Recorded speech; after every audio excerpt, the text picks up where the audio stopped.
우리가 지난 시간 이제 바울이 에베소 3장을 통해서 진짜 하고 싶은 말을 했다고 말씀드렸죠. 나의 여러 환난에 대하여 낙심하지 말라. 바울은 지금 현재 감옥에 갇힌 상태고 그런 상황 때문에 에베소 교인들이 낙심하고 또 복음에 대한 그 믿음이 흔들리고 있다는 사실을 알고 있었습니다. 그래서 바울은 편지를 보낸 겁니다. 그래서 얘기하는 거죠. 내가 지금 감옥에 갇혀 있는 것 같으냐? 내가 지금 로마 정권에 무릎 꿇은 것 같냐? 내가 로마 황제에게 지금 붙잡혀 있는 것 같으냐? 그렇지 않다. 나는 그리스도 예수께 갇혔다라고 얘기하죠.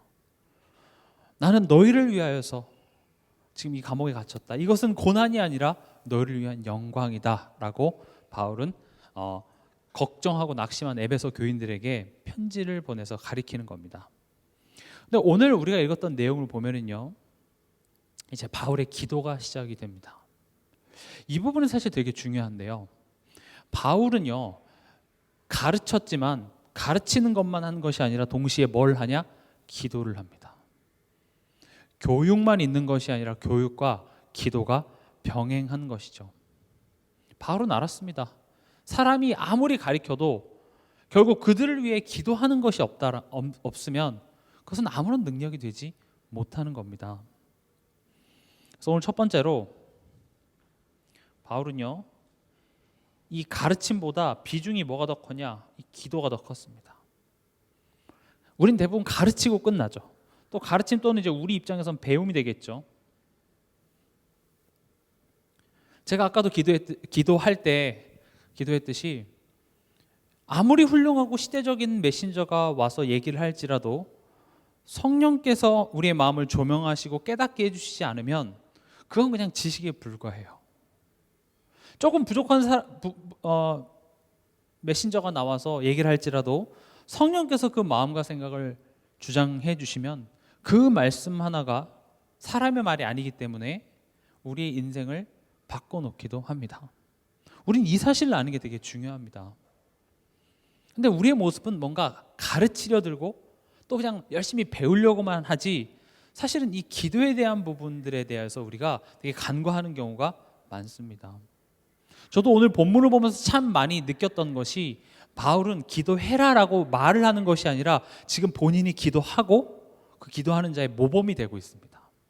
저도 참 그래서 많이 부끄럽더라고요. 그래, 내가 기도하라고 얘기만 하는 것이 아니라 기도하는 자의 모범이 돼야 되겠구나, 이런 것들을 참 많이 반성하고 느꼈습니다. 바울은 낙심하지 말라, 이것이 너의 영광이다 얘기해놓고 왜 못 깨닫냐 이것들아 이렇게 얘기하지 않고 기도합니다. 오늘 기도의 내용이 뭐라고 되어 있죠? 이러므로 내가 하늘과 땅에 있는 각 족속에게 이름을 주신 아버지 앞에 무릎을 꿇고 비노니. 바울은 내가 이렇게 말해도 결국 하늘과 땅에 있는 각 족속에게 그리스도의 이름을 주신 하나님 아버지께서 역사해 주시지 않으면 안 됩니다. 그것을 보여주고 있는 겁니다.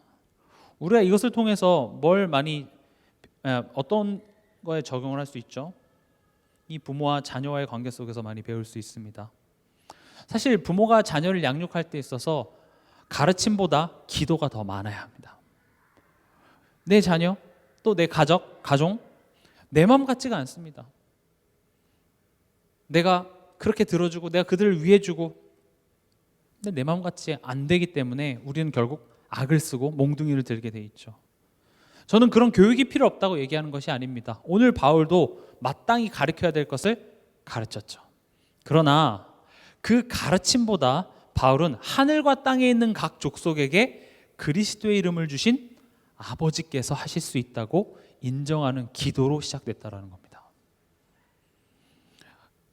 지금 이 말씀을 여러분 들으시면서 한번 스스로 돌아보세요. 내가 가르침이 비중이 큰지 아니면 기도가 비중이 큰지.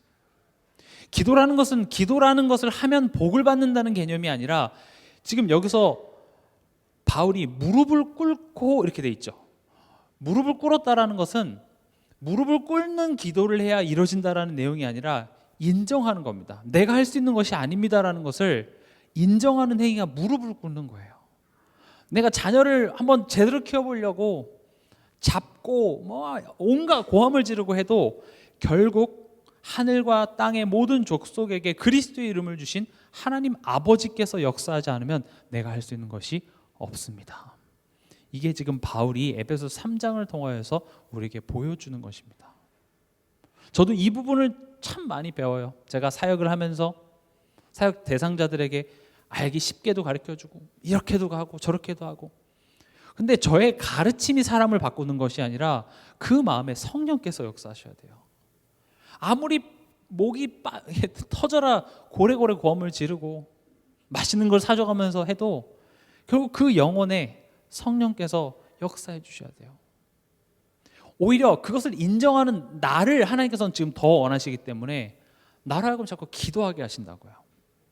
하나님은 쉽게 그 마음을 감동시켜서 변화시킬 수 있습니다. 사도행전 16장에도 보면 그 강가의 루디아의 마음을 하나님께서 여사 그 말씀을 청종하게 하셨죠.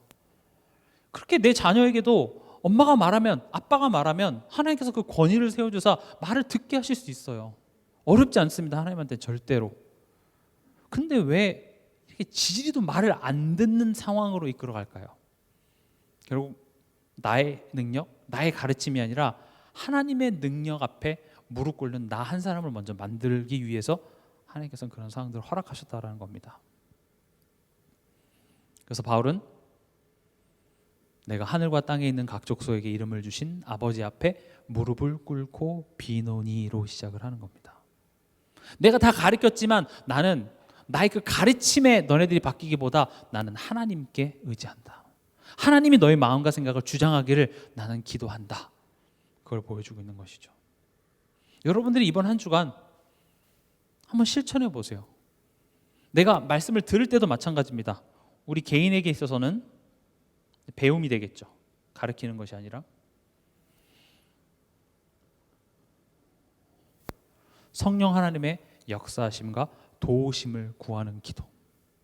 내가 오늘 아침에 일어나서 메시지 봤으니까, 기도 수첩 봤으니까, 성경 읽었으니까 그걸로 때우는 것이 아니라 기도로 먼저 시작하세요. 하나님, 오늘 내가 말씀을 들을 텐데 이 말씀이 내게 하나님의 뜻을 찾아지는 그런 말씀이 되도록 주의 성령께서 인도하여 주시옵소서.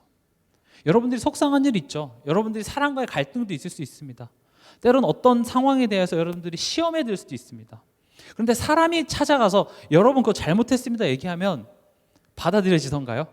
화가 더 나요. 너 그거 잘못했잖아 얘기하면 무슨 마음이 듭니까? 니나 잘해야 나오죠. 그래서 사람이 지적해서 바뀌는 것이 아니라 내가, 하나님만이 내 마음을 바꾸실 수 있사오니 하나님 지금 말씀을 듣는데 성령께서 내 마음을 조명해 주시옵소서. 그래서 그 말씀이 내게 들려질 때에 불신앙이 떠나가고 내가 하나님 앞에 무릎 꿇을 수 있도록 주의 말씀께서 내게 조명해 주시옵소서. 그의 말씀의 능력은 할 수 있습니다. 심지어 예수 믿는 사람 잡아 죽이러 다메섹에 가던 그 바울에게 예수 그리스도의 빛이 비쳤는데 완전 인생이 180도 달라졌죠. 어떤 목사님이 360도 달라졌다 그래서 그럼 제 자리인데요. 180도입니다. 360도가 아니라 180도가 달라져야 돼요. 360도는 제 자리 돌아오는 거죠. 그래서 우리가 교회에서 말씀을 듣고 할 때 오늘 나 이렇게 교회 왔으니까 어디 은혜 좀 줘봐요. 그런 자세가 아니라 기도로 예배를 준비하는 것입니다. 우리가 지식으로는 알고 있어요. 말씀이 중요하다. 예배가 중요하다. 아는 것도 중요하지만 이제 우리가 그 말씀을 받기 위하여서 또 그 말씀이 내게 들려지고 심겨지기 위하여서는 성령의 역사 아니면 안 된다는 사실을 여러분들이 알고 기도로 준비하시기 바랍니다. 그냥 오늘 예배 와서 오늘 메시지 은혜 되는 거 있으면 적고 아니면 안 적고 그게 아니라 기도로 준비하시기 바랍니다. 무엇을 기도해야 될까요? 당연히 성령의 역사를 기도하시기 바랍니다. 두 번째는 우리를 방해하는 사단을 결박시키기 바랍니다. 또 말씀을 전하는 메신저, 우리 목사님을 위해서 여러분들이 항상 기도하시기 바랍니다. 말씀은 내가 듣고 배우는 것이 전부가 아니라 그것이 내게 들려지고 깨달아지게 하는 성령의 역사가 중요하기 때문에 그렇습니다. 제가 앞서 설명드렸던 것처럼 이 바울의 기도는요, 이 사역자의 모범이 됩니다. 기도하라, 기도하면 된다 말을 하는 것이 아니라 내가 기도하는 그 한 사람이 된 것이죠. 대상자를 위한 기도입니다. 나 살기도 바빠 죽겠는데요. 예수님께서는 부활하셔서 베드로에게 찾아가셔서 조반을 먹이시면서 얘기했죠. 네가 나를 사랑하느냐. 그랬을 때 뭐라고 대답하셨죠? 네가 나를 사랑한다면 어린 양을 치라, 어린 양을 먹이라 말씀하셨습니다. 다시 말하면 우리가 하나님의 사랑 안에서 계속 자라나면 그 열매는 살리고 양육하는 일에 내 삶이 사용되게 되어 있습니다. 지금 내 삶이, 나의 관심이 어디 있는지 한번 생각해 보십시오. 복음 없어 죽어가는 그 생명들에게 나의 관심이 있습니까? 교회 연약한 성도들에게 나의 관심이 있습니까? 지금 그걸 해야 된다고 얘기하는 것이 아니라 하나님의 사랑 안에서 점점 자라는 자의 삶의 열매, 삶의 모습은 어떻게 나타나야 되냐? 살리는 일에 내가 헌신하는 모습으로 나타나져요. 양육하는 일에 내가 헌신하는 모습으로 나타나져요. 근데 그런 내용은 알지만 실제적으로 내가 교구를 맡고 내가 구역을 맡고 내가 어떤 부서를 맡다 보면 참 쉽지가 않아요. 이렇게 하나님 이렇게 양을 주시면 좋겠는데 어떻게 염소 새끼들만 내 목장에 있는지 한두 마리 염소를 내줘야 이거 하겠는데 다 염소인 것 같아요. 아닙니다. 다 양입니다. 근데 지금 하나님께서는 제가 앞서 말씀드렸다시피 심지어 바울도 가르치고 뭘 했어요? 기도했다고요. 여기서 바울보다 좀 훌륭하신 분, 바울보다 더 훌륭한 서신서를 써내실 수 있는 분 같으면 기도 좀 덜 해도 되겠지만 지금 바울도 에베소서를 쓰면서 뭐라고 얘기하냐? 이게 지금 이 가르침으로 충분하지 않다고 얘기하는 거예요. 나도 기도한다. 하늘과 땅에 있는 족속에게 이름을 주신 그 아버지께 무릎을 꿇고 비논이에요. 무릎 꿇고 빈다는 건요, 그냥 기도만 해볼까 이게 아니라 절대적으로 나 하나님께 의지합니다요. 그거 아니고선 하나님이 일부러라도 내 남편, 내 아내, 내 자녀 변화하지 않으실 겁니다. 왜냐? 그 변화시키는 결과를 도출해내는 건 하나님한테 어려운 일이 아니에요. 중요한 건 그 문제와 사건 앞에서 누구를 의지하는 것을 만들어내는 거예요? 하나님은 하실 수 있다를 만들어내는 거죠. 그래서 오늘 16절에 보면 바울의 첫 번째 기도가 나옵니다. 지금 이제 계속 에베소서 3장 그 마지막은 이제 바울의 기도의 내용인데요. 16절에 한번 같이 읽어보겠습니다. 그의 영광의 풍성함을 따라 그의 성령으로 말미암아 너희 속사람을 능력으로 강건하게 하시오며. 뭐라고 기도합니까? 우리의 속사람을 강건하게. 속사람이 뭡니까? 속사람 했을 때 뭐 우리 내장, 육부, 심장, 위 이런 게 속사람이 아니라 여기서 속사람이라고 했을 때는 보이지 않는 부분입니다. 우리의 영혼, 우리의 마음, 우리의 생각이죠. 우리가 예수 믿고 구원받아서 끝날 것 같으면 속사람이 강건해진다 이런 말은 필요가 없습니다. 그렇죠? 뭐 하나님 자녀 됐는데 구원 받았는데 그걸 보고 구원파라고 합니다. 구원 받았으니까 끝났죠. 근데 지금 바울은 뭐라고 기도하고 있습니까? 속사람을 강건하게, 강하게. 그럼 지금 현재 우리의 상태는 어떤 상태라는 겁니까? 구원은 받았으나 우리의 속사람이 약하다라는 말이 되겠죠. 그래서 고린도후서 4장 16절에 보면 그러므로 우리가 낙심하지 아니하노니 우리의 겉사람은 낡아지나 우리의 속사람은 날로 새로워지도다. 우리의 속사람이 날로 새로워지는 그런 성장이 필요하다고 얘기합니다. 그러면 왜 강건해져야 될까요? 왜 강건해져야 되겠죠?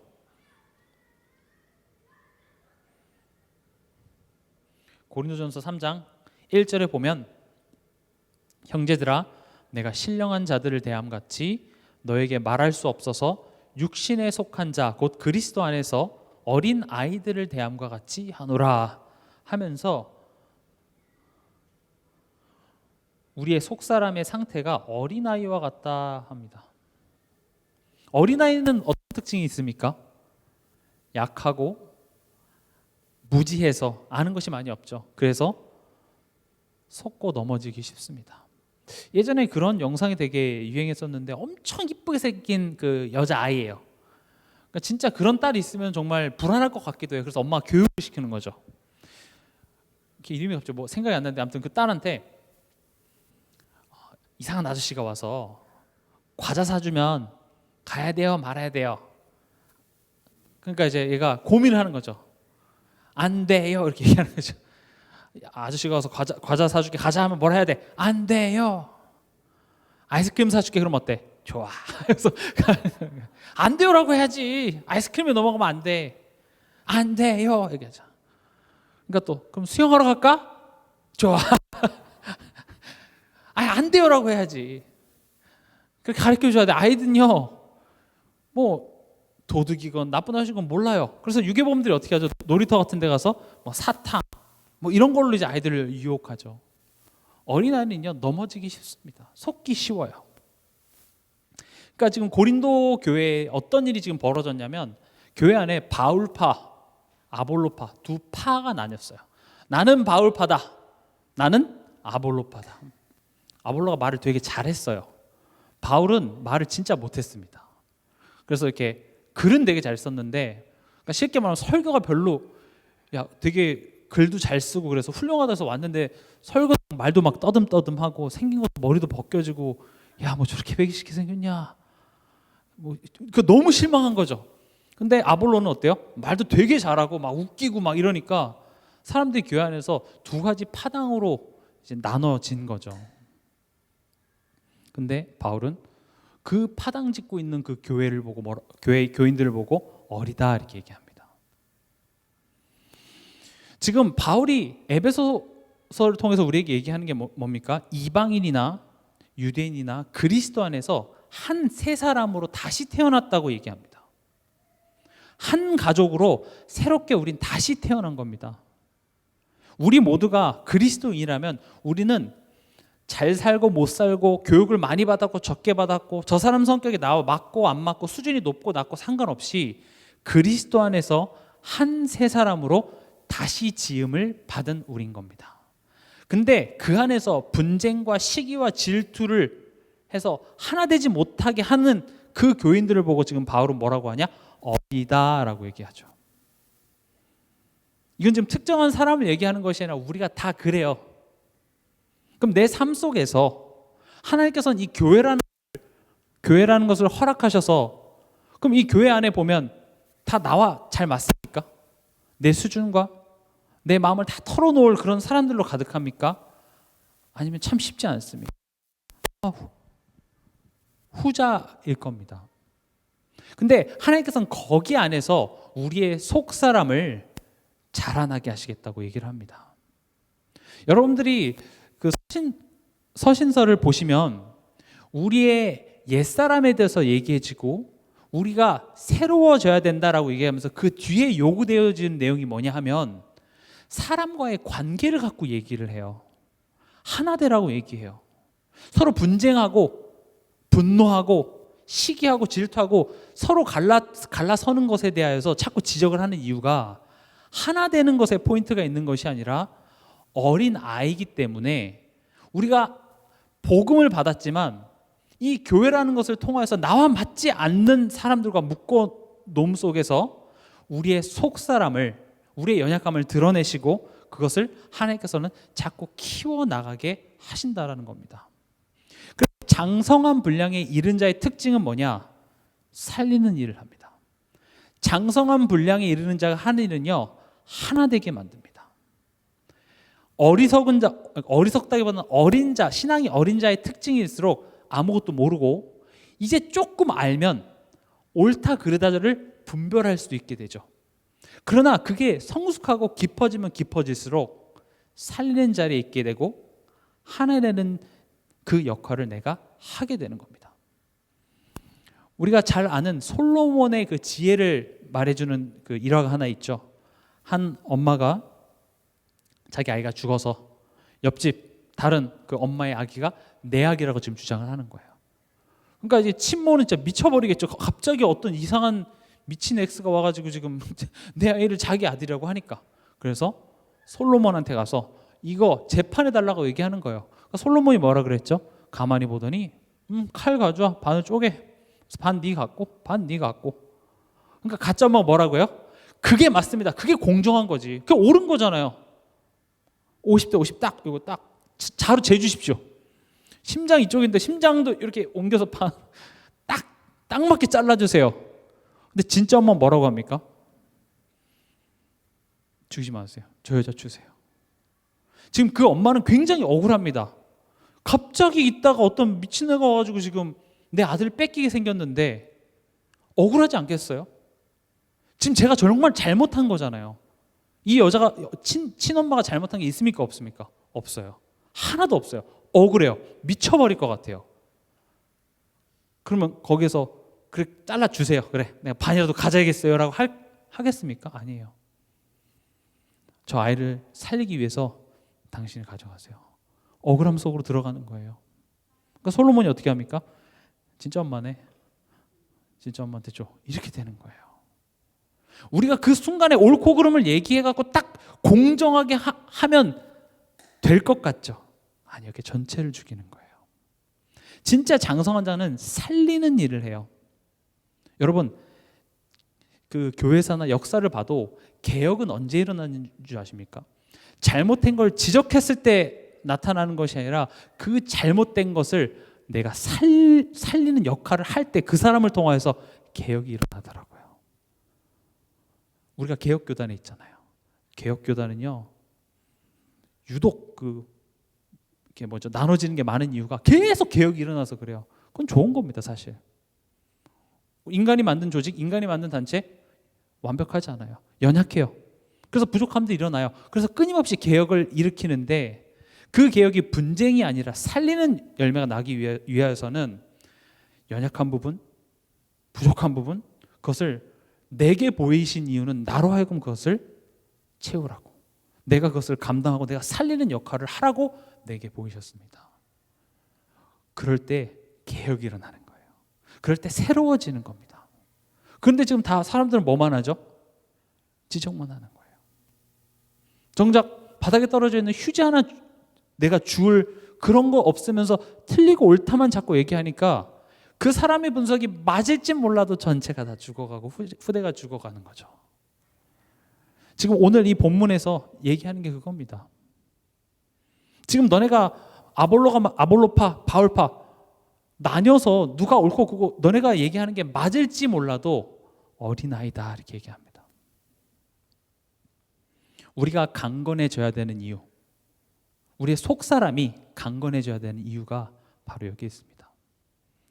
적어도 저는 여러분들이 뭐라 해야 되나, 장성한 분량이 이르십시오를 얘기하고자 하기보다는 혹 내 삶 속에 누구를 살리는 일보다 거기에 대해서 비판하고 정죄하는 것이 더 크다면 내가 내 속사람이 강건해져야 되겠구나라고 깨닫는 게 시작이에요.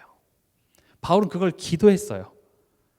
이따도 말씀드리겠지만 그 방법이 성령으로 말미암아 우리가 강건해지는 거예요. 지금 이런 어린아이와 같은 모습이 누구 특정한 사람만 어린아이다 얘기하는 게 아니라 우리가 다 그래요. 다. 우리 수준이 그거밖에 안 돼요. 그래서 여러분들이 갱신하십시오가 얘기하는 것이 아니라 그래서 기도해야 돼요. 하나님, 내가 이거밖에 안 돼요. 우리 수준이 이거밖에 안 됩니다. 그래서 그 영광의 풍성하심을 따라 성령으로 말미암아 나의 속사람을 강건하게 하여 주시옵소서. 그게 우리가 기도를 힘써야 될 이유예요.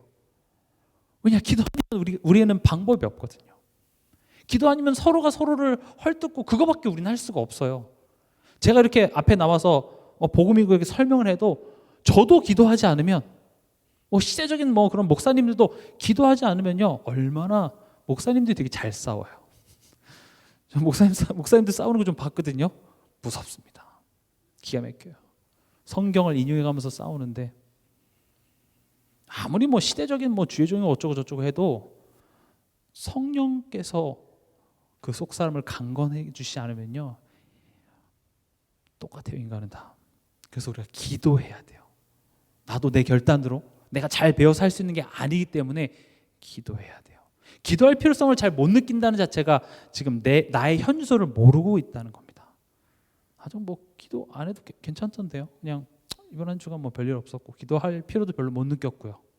그건 지금 내 주소를 모르는, 내가 얼마나 어린지를 모르고 있기 때문에 그런 것이죠.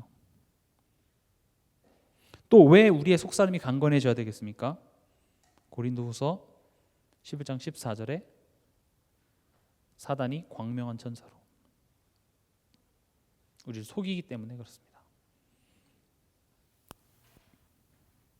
앞서 말씀드렸던 것처럼 그 어린아이한테 유괴범이나 이런 사람들이 와서 속이죠. 근데 어리면 거기에 속아 넘어가겠죠. 그러나 거듭 말씀드리지만 우리가 사단을 두려워할 필요가 전혀 없습니다.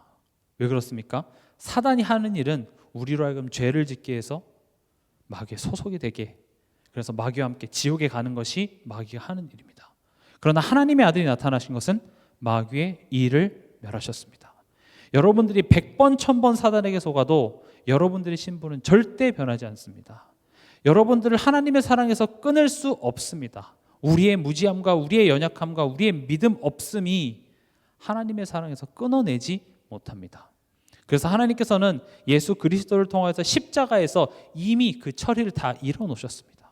네가 100번 실수하고 1000번 넘어지고 못 믿겠다고 고함쳐도 너는 내 사랑 안에서 절대 벗어날 수 없는 자리에 가져다 놓고 사단 지옥 가는 그 날짜를 하나님께서는 이미 정해 놓으시고 사단을 활동하는 거예요. 왜 활동하게 할까요? 제가 최근에 그 박은희 집사님께서 이렇게 독감 주사를 놔주셨어요. 되게 안 아프게 되게 잘 놔주시더라고요. 여러분, 독감 주사에 뭐가 들어 있습니까? 거기 비타민 들어가 있습니까? 거기 영양제 들어 있습니까? 뭘 넣죠? 뭘 쓰면 포도당 이런 거 넣어요? 아니요, 독감 바이러스를 집어넣어요. 이 말 처음 들으시는 분 안 계시죠? 예방 주사는 뭘 넣냐면 독감 바이러스를 넣어요. 왜요? 그래서 제가 그거 맞고 나니까 조금 감기 기운이 막 느껴지더라고요. 그럼 이 중에서 독감 주사 집사님 나셨는데 나한테 바이러스 났다고 하면서 나 죽이려고, 나 고생시키려고 이러지 않죠. 그게 나쁜 의도가 아니에요. 그것을 통해서 우리 몸에 면역력이라는 게 생깁니다. 여러분, 하나님께서 사단에게 지십니까? 사단의 활동 나도 어쩔 수 없어, 니네가 잘 버텨. 하나님은 그런 분이 아닙니다. 그러나 그 사단의 활동을 왜 허락하시냐는 거죠. 우리의 속사람을 강건하게 하십니다. 그것조차도 하나님께서는 우리를 강건하는 재료로 쓰세요. 그래서 그 바이러스에 아파하면 안 되겠죠. 그러나 그게 필요하다면 그것을 통하여서 우리가 더욱더 예수 그리스도 이름의 권세를 확인하고 그 안에서 더욱더 사단의 권세를 그리스도를 의지하는 것으로 하나님께서 만들어내신다는 겁니다. 여러분들이 사단에게 지금 현재 조금 속더라도 여러분들이 포기하지 마십시오. 다시 예배 자리에 나오십시오. 다시 일어서십시오. 반드시 그것이 내 속사람을 강건케 하는 면역 체계를 만들 것입니다.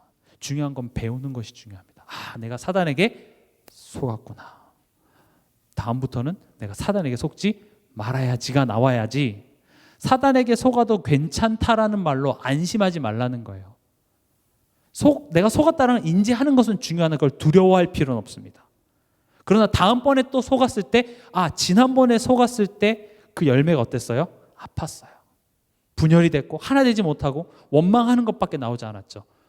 그래서 그때 그 상황을 통해서 내가 배우는 것입니다. 그럼 어떻게? 방법이죠. 어떻게 우리가 강건하게 될까요?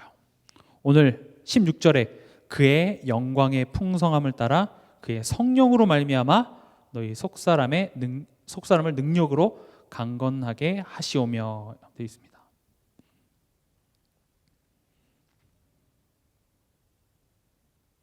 영광의 풍성함과 그리고 성령입니다.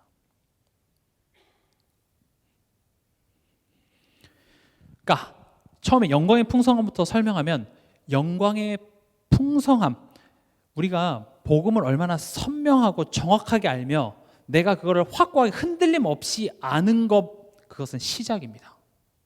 성경은 복음을 선명하고 정확하고 흔들림 없이 아는 것에서 그치는 것이 아니라 그것이 얼마나 풍성한가에 대해서 얘기하고 있습니다. 그게 자라나는 거예요. 나는 복음에 대해서 의심하지 않죠. 그 복음의 내용에 대하여서 나는 정확하게 잘 알고 있고 누군가에게 설명해 줄 수 있습니다. 그러나 내 삶 속에 문제가 찾아오고 어려움이 찾아오고 사람 간의 갈등이 일어나고 교회 안에서 어떤 사건이 생겼을 때 그게 풍성하지 않은 결과가 다시 내 옛날 체질로 돌아가는 거예요. 그래서 성경은 그 다음 시간에도 계속 말씀드리겠지만 이 바울의 기도가 우리 한번 읽어볼까요? 다음 주에 하겠지만 그래도 한번 읽어보겠습니다. 17절에서 21절까지 한번 쭉 읽어보겠습니다. 그 풍성함에 대해서 어떻게 설명하고 있는지 17절 같이 읽겠습니다. 믿음으로 말미암아 그리스도께서 너희 마음에 계시게 하시옵고 너희가 사랑 가운데서 뿌리가 박히고 터가 굳어져서 능히 모든 성도와 함께 지식에 넘치는 그리스도의 사랑을 알고 그 너비와 길이와 높이와 깊이가 어떠함을 깨달아 하나님의 모든 충만하신 것으로 너희에게 충만하시기를 구하노라. 우리 가운데서 역사하시는 능력대로 우리가 구하거나 생각하는 모든 것에 더 넘치도록 능히 하실 이에게 교회 안에서와 그리스도 예수 안에서 영광이 대대로 영원 무궁하기를 원하노라. 아멘. 예수는 그리스도 끝! 다 끝났네 이렇게 물론 끝난 게 맞아요.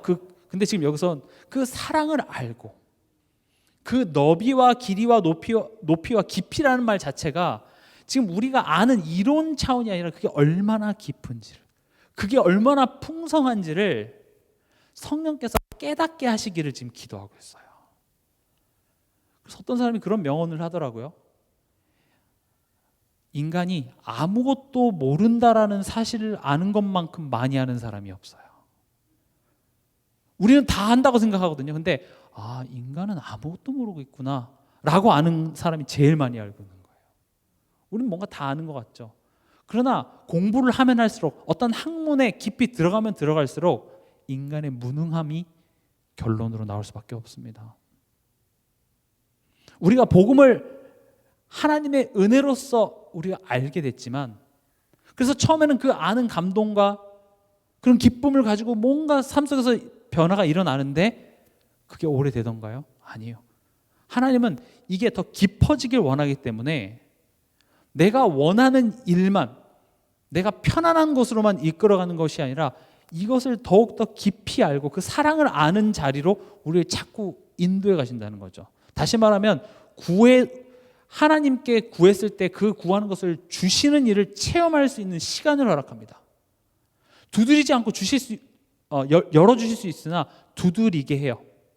근데 많은 특히 한국의 엄마들은 자녀가 두드릴 시간을 주지 않아요. 하나님께 두드렸더니 엄마가 내 해줄게 하니까 자녀가 인격적으로 하나님을 만나고 체험할 시간들을 다 뺏어가게 되더라는 거죠. 우리가 깊어져야 될 시간이 필요합니다. 그래서 교회 안에서 조금 낙심된 자 있으면 시간을 주세요. 조금 이렇게 갈등하고 있는 사람한테 가서 목회답다 이렇게 바로 지적부터 하지 마시고 조금 시간을 주세요. 두드릴 시간을 주세요. 찾을 시간을 주고 마음이 힘들어서 하나님께 구할 수 있는 시간을 주세요. 또 그 당사자라면 나한테 시간을 줘만 하지 말고 정말 그 시간을 가지세요. 하나님께 구하세요. 찾으세요. 말씀 속에서 찾으세요. 그리고 한번 두드려 보세요. 그럴 때 우리에게 좋은 것을 주시는 하나님을 아버지로 경험하게 되는 것입니다.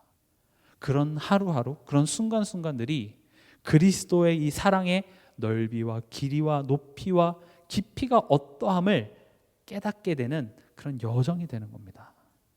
저는 그리스도인들이 이런 깊이가 있길 바라요. 이것이 뭘 만들어내냐면 여유를 만들어냅니다. 그 여유가 불신자들 말 한마디 할 때도 살리는 말을 하게 돼 있어요. 복음은 살리는 거다 하면서 그래 복음은 살리는 거다 그래서 또 살리는 일을 하기 위해서 나를 희생시키는 것이 아니라 내 안에 있는 기쁨과 내 안에 있는 여유들을 가지고 살리시기 바랍니다. 세상까지 갈 필요도 없고요. 교회 안에서요. 가정 안에서요. 말 한마디 할 때도 상대방을 살리고 격려하는 그런 말이 안 나온다면 뭘 할 때요? 내가 더욱더 성령을 의지하고 기도해야 될 때예요. 내가 오늘 또 죽이는 말을 했네. 하나님, 난 이렇게 답이 없습니다. 나의 속사람을 주의 성령께서 강건케 하여 주시옵소서.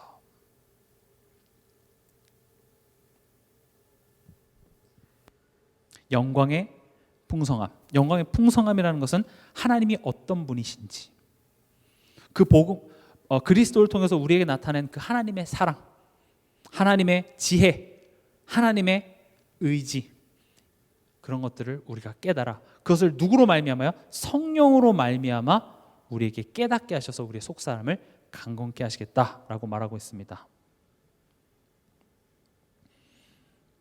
금요일에도 말씀드렸지만 전인격적이라는 말입니다. 머리로만 아는 지식이 아니라, 감정으로만 느끼는 감정만이 아니라, 행동만, 삶만 강조하는 의지가 아니라 이게 같이 가야 된다는 거예요. 우리 지식은 뭘로 얘기할 수 있죠? 말씀입니다. 듣는 겁니다. 우리의 감정 뭐죠? 우리가 찬양을 하고 기뻐하고 고백하는 것이 우리의 감정입니다.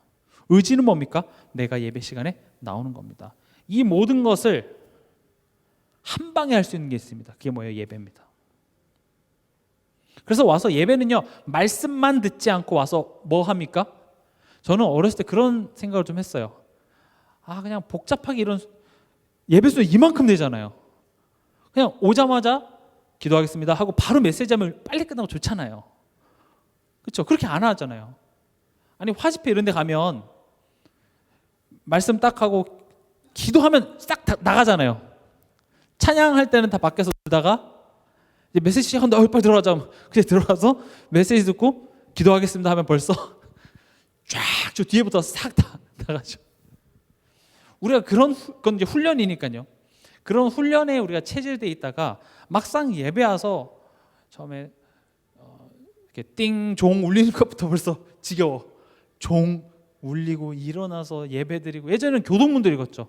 교동문도 읽고 찬양 드리고 또 장로님 나서 특송하고 헌금하고 또 성찬식 있으면 또 성찬식도 하고, 막 오늘 왜 이렇게 길어? 또 막 그것도 밑에서 이렇게 음식 내서 솔솔솔 막 배고프고 막 오만 가지 생각이 다 들어요.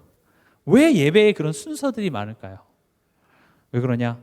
우리가 머리로만 알아서 되는 것이 아닙니다. 때로는요, 너무 심신이 지친 사람은요, 와서 들려지는 그 특송, 그 찬양에 은혜 받는 사람들도 있어요. 그 찬양에 내 마음이 열려지는 사람들도 있습니다. 찬양은 중요하지 않고 설교만 중요하냐? 절대 그렇지 않습니다. 예배 시간에 진행되어지는 모든 순서마다 하나님께서는 우리의 전인격적인 참여, 소통을 원하시는 겁니다. 그래서 우리가 특히 코로나 때는 이 의지 부분이 참 쉽지 않았죠. 집에서 그냥 누워서 드리면 되니까요. 물론 맞아요. 예배 뭐 어디 있든지 예배 드릴 수 있죠. 그러나 전인격적인 참여, 그래서 예배 자리에 오는 겁니다. 집에서 드린다고 하나님 안 받는 건 아니나 우리가 전인격적으로 우리의 속사람이 건강해지기 위해서는 이런 전인격적인 참여가 필요한 것입니다. 그러나 결론입니다. 결국은 그 능력은 누구에게로 온다고요? 하나님께로부터. 14절 15절 같이 한번 읽어보겠습니다. 이러므로 내가 하늘과 땅에 있는 각 족속에게 이름을 주신 아버지 앞에 무릎을 꿇고 비노니. 다 해도요, 결국은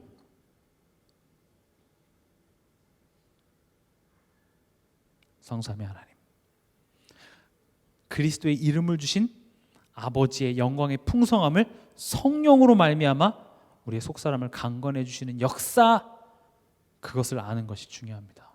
이게 오늘 바울의 기도입니다. 바울의 사역은 지식 정보 거기서 끝난 게 아닙니다. 잘했다 못했다 그걸 가리키는 것에서 끝나는 것이 아니라 그 하나님께 의지하는 그 한 사람이 먼저 됐다라는 것이죠. 우리도 그러길 바랍니다. 그것을 배우기 위해서 여러분들에게 자녀를 허락하셨고요. 그것을 배우기 위해서 우리의 구역, 교회라는 공동체를 우리에게 허락하셨다라는 겁니다. 오늘 이 내용을 잘 조합해 보면 이번 주 강단 말씀이 나옵니다. 강단 말씀 제목이 뭐였죠? 교회를 살리는 기도의 망대입니다. 이해가 좀 되시나요? 내 교회를 살리기 위해서 내 도움이 필요한 것이 아니라 그 안에서 내가 살아나고 동시에 내가 살아나는 것을 통해서 교회라는 것도 같이 살아나지는 것이죠. 이번 한 주간도 이 말씀 붙잡고 참된 기도의 망대 축복 누리는 한 주간 되시기 바랍니다.